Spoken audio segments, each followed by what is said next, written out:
L'environnement des affaires au Cameroun n'est pas encore des plus favorables pour l'entrepreneur et les investisseurs. Fort heureusement, des actions sont continuellement en train d'être menées pour améliorer la situation. Dans un tel environnement, l'entrepreneur a besoin d'accompagnement et pas n'importe lequel. Quel accompagnement juridique donc pour les entrepreneurs camerounais? C'est la question à laquelle répond l'honorable Samuel Mott, panéliste à la première édition des Awards des jeunes porteurs de projets qui ont eu lieu du 16 au 17 novembre dernier à Yaoundé. Tout de suite, vous regardez son intervention.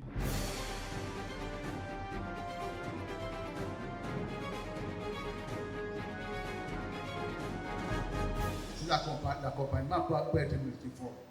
Cet accompagnement-là peut venir soit de sources internes. Dans ce cadre-là, le promoteur de l'affaire s'entoure d'une équipe qui nous permet une meilleure prise de décision, mais ça peut également avoir une origine externe. De la même façon que l'on peut aussi, dans un certain niveau, envisager que l'on puisse être accompagné soit par le pouvoir étatique, et même que l'accompagnement peut venir également, peut aussi venir du secteur privé. Cela dit, rentrer dans cette perspective-là d'accompagnement, il faudra déjà voir qu'est-ce qui postule. Le fait qu'à un moment donné, que l'on puisse être demandeur d'un accompagnement quelconque.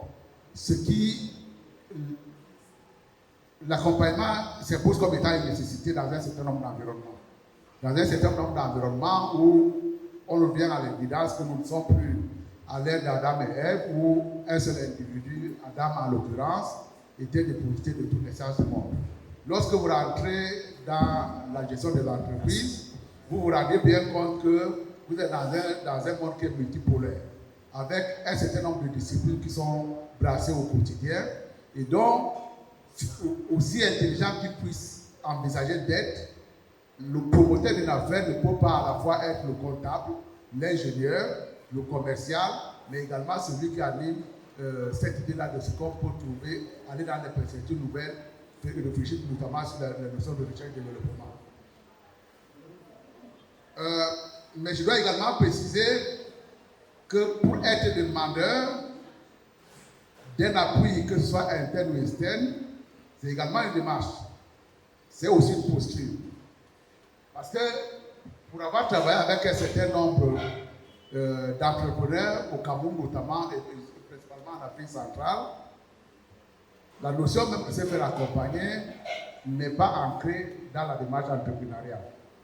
C'est-à-dire que la personne qui crée son entreprise aujourd'hui considère qu'il est le centre du monde, dans lequel effectivement, au-delà d'un certain nombre de métiers support qu'il ne peut pas faire, il peut s'imaginer qu'il peut, en consacrant, je dirais que 90% de son temps à l'idée même de son entreprise, remplir toutes les fonctions de l'entreprise en lui tout seul.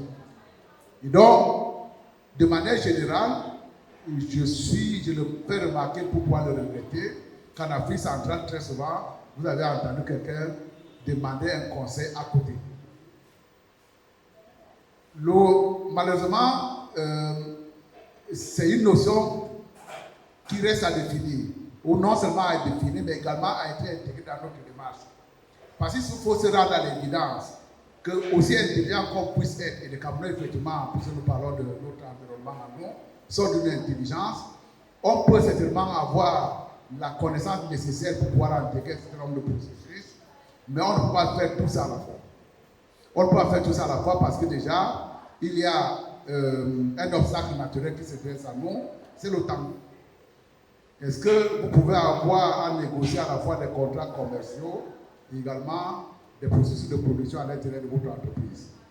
Si vous ne répondez pas à la négative, à un moment donné, vous allez vous sentir en vous la nécessité de vous reposer sur quelqu'un d'autre. C'est cette notion de se reposer sur quelqu'un d'autre en prenant ses conseils, sans ne rester que des conseils, qui fait qu'à un moment donné, on peut être appelé à être appuyé ou ne pas être appuyé. Après, maintenant, quels sont les domaines dans lesquels, effectivement, on cherche des appuis? C'est, par exemple, dans le cadre d'une petite PMI qu'on a créée, il ne faut pas être en décalage par rapport à son propre marché.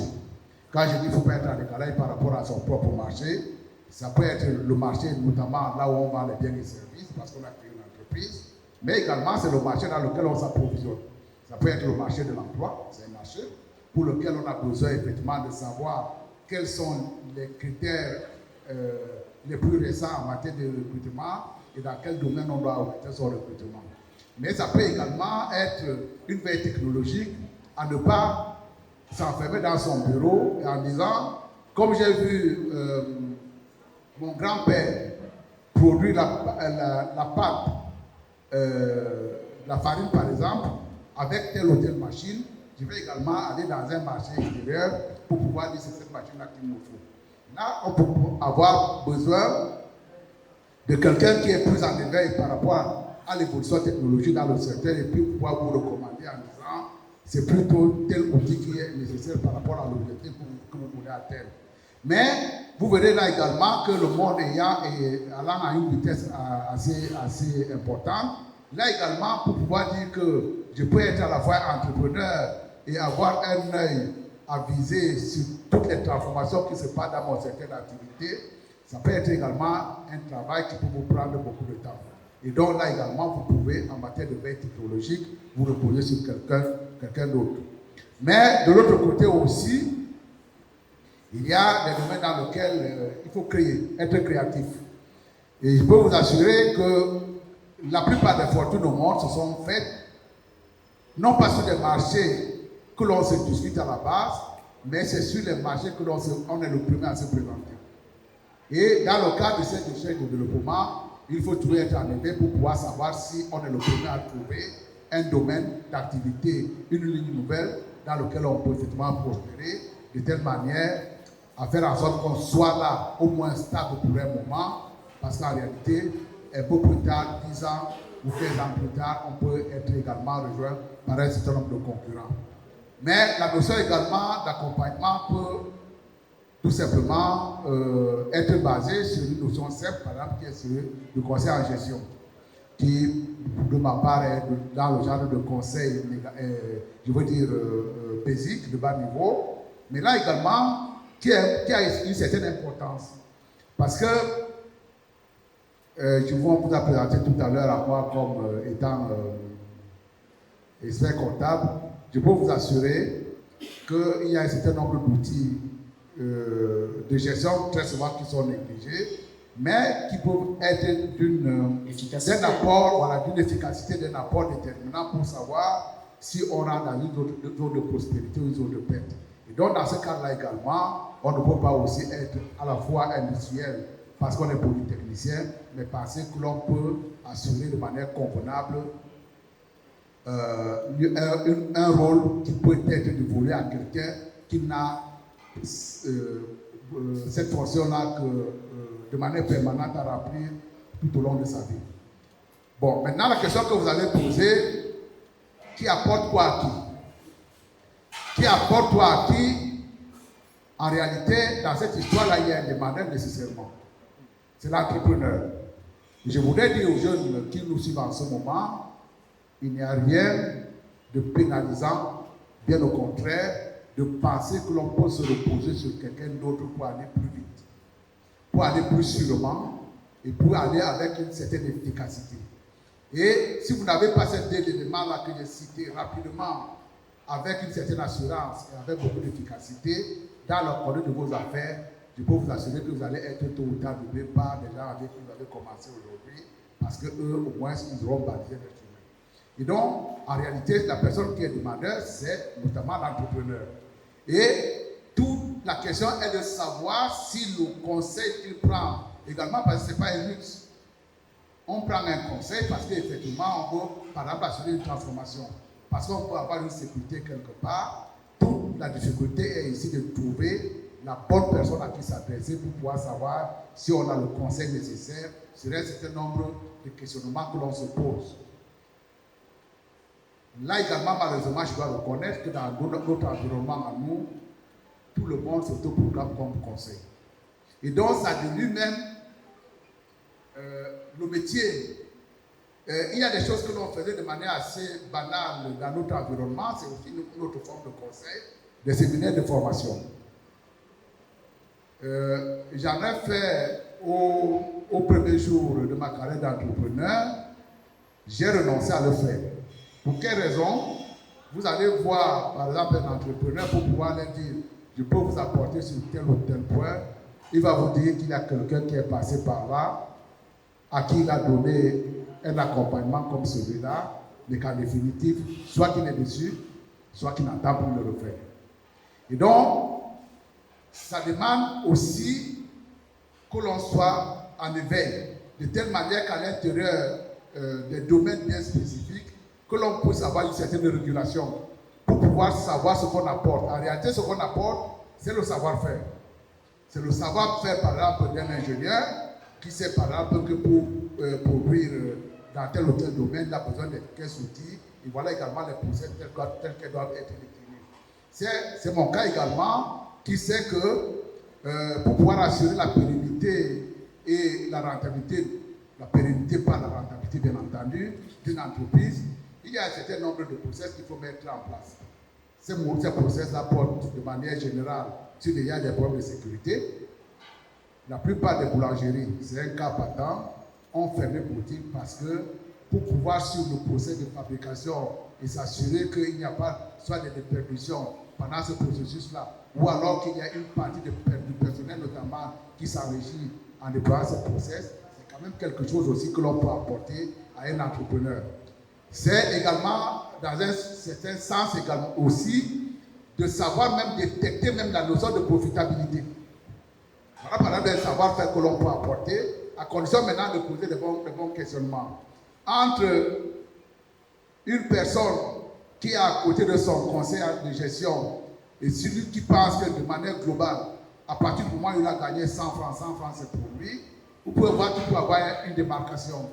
Vous pouvez bien être à l'intérieur d'une entreprise avec deux produits que vous commercialisez. Un qui vous sécrète du bénéfice et un autre également qui se présente plutôt à vous comme étant un point mort, c'est-à-dire qui absorbe une partie de la marge que génère le produit qui est bénéficiaire.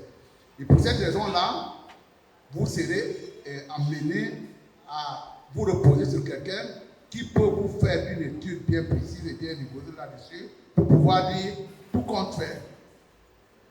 À l'exception, par exemple, des produits qui sont liés, nous pensons que, ne serait-ce que si on prend en considération la notion de marge contributive, ce produit-là, le produit A, contribue plutôt à vous sécurité des pertes. Et ce genre de conseil-là, en réalité, c'est ça qu'on apporte. Dans le cas d'espèce, l'entrepreneur d'un don devient plutôt quelqu'un qui reçoit de l'autre. Mais encore une dernière fois, ce ne sont que des conseils. La décision finale reviendra à l'entrepreneur, au promoteur de l'affaire. Parce que vous ne pouvez pas non plus vous décharger sur quelqu'un qui a peut-être une connaissance du secteur, mais qui n'a pas une connaissance profonde de vous. Et par ailleurs, nous savons que la vie, c'est très souvent des dualités. Il n'y a pas une personne, j'ai entendu mon jeune frère Valère Bessal a parlé tout à l'heure, il a tendance souvent à parler avec des certitudes compte tenu de son engagement politique, mais en réalité, il faut être aussi réservé. J'ai vu très souvent des conseils désabusés en disant je vous ai proposé telle ou telle chose, rien de cela n'a été appliqué. Non, votre rôle c'est de dire nous pensons que vous pouvez vous orienter dans tel ou tel domaine. Voilà les avantages que nous escomptons. Et en toute humilité, lorsque l'entrepreneur fait sa propre analyse et qu'il dit qu'il vous suit dans votre chemin, assurez-vous que c'est moi qui vous a payé votre facture d'honoraire. Le reste, effectivement, c'est de son entière compétence. Je vous remercie. Merci infiniment, honorable.